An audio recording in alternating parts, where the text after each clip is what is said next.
Здравейте! Казвам се Александрина и днес искам да споделя с вас някои от много любимите ми упражнения за корем, които правя, когато нямам много време да тренирам. Първите две ми показаха едни спортистки от Холандия. Всъщност те са имали проблеми след раждането на децата си, и двете. И това са част от пилатес упражнения. При първото много е важно всъщност гърба, за да се изпълни правилно, гърба трябва да е долепен плътно до пода. По-лесно това се получава, ако главата е във въздуха, въпреки че е доста изморително за врата, но все пак първоначално може така да се изпълнява, докато се усети мускулатурата. Внимаваме да не правим упражнението от краката, от бедрата, ами наистина долната част на корема да е този, който държи цялото напрежение. Когато малко напреднем, вече може да дигаме краката и малко по-високо за усложняване на трудността.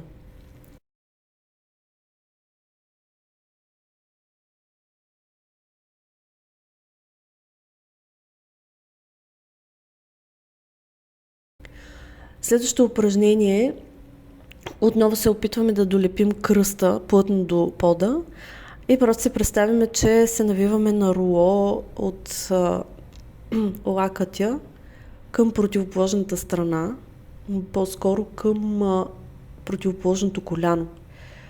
Повтаряме няколко пъти на двете страни. Разбира се, от рефлекс на оргазма най-важното упражнение. Всъщност аз много обичам, защото това стяга и мускулатурата на гърба ми, отзад на кръста.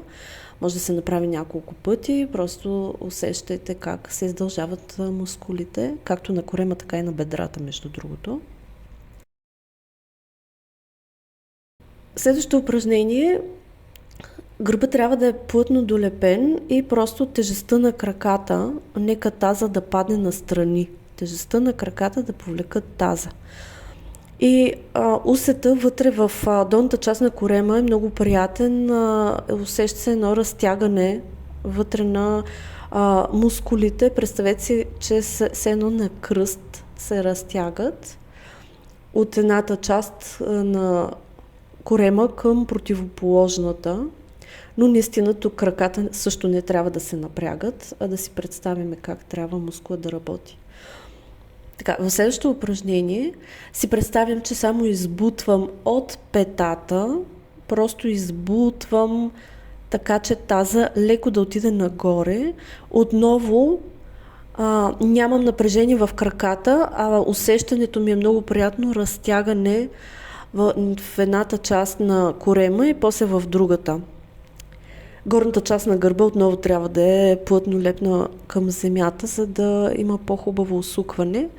И съответно, колкото повече избутвам таза си нагоре и напред, толкова повече ще е напрежението в корема, но краката са ми спокойни. Просто натискам от петата в пода.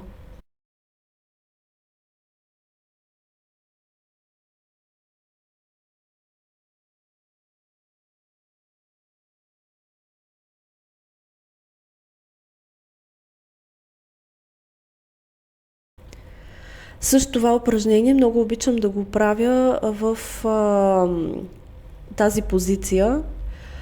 Тук много ми работи, много добре усещам как ми работи и кръста, и целият гръб, и цялото усещане всъщност е още по-цялостно. Но технологията е същата. Избутвам от петите и бутам таза от едната и от другата страна. За това упражнение е бонус за напреднали. Горната част на гърба трябва да е много плътно прилепнала и да усуквам само отдолу, но тук със сигурност ще се включи вече и другия вид мускулатура, така наречената мъжка, която изгражда въпросните модерни плочки на стомаха. Така че това не е нещо, което може да е задължително, просто ви го показвам като възможност. Тази поза всъщност е много приятна, не само, че разтягам останалата част от мускулатурата, ами всъщност тук, чрез натиска върху черния дроб, всъщност той се пълни с кръв и това е също така един много приятен масаж за щитовидната железа. Така че ако имате възможност да правите това упражнение, ще усетите благотворните му ефекти. Моя съвет е да не се прави всичко всеки ден, а да се изберете 2 или 3 и да ги редувате, защото всъщност мускулатурата на корема е такъв тип, че много бързо се адаптира към движения. Тоест, вие ако правите всеки ден едно и също нещо, корема ще свикне и просто пак ще се отпусне. Така че редувайте си ги, комбинирайте си както ви е приятно. Ако в началото не усещате нищо, не се обесърчавайте, просто продължавайте да правите, докато усещанията ви се променят, защото понякога наистина просто имаме нужда от практика, за да усетим точно тази дълбока мускулатура, която всъщност ни държи вътрешните органи. Поздрави и приятна практика!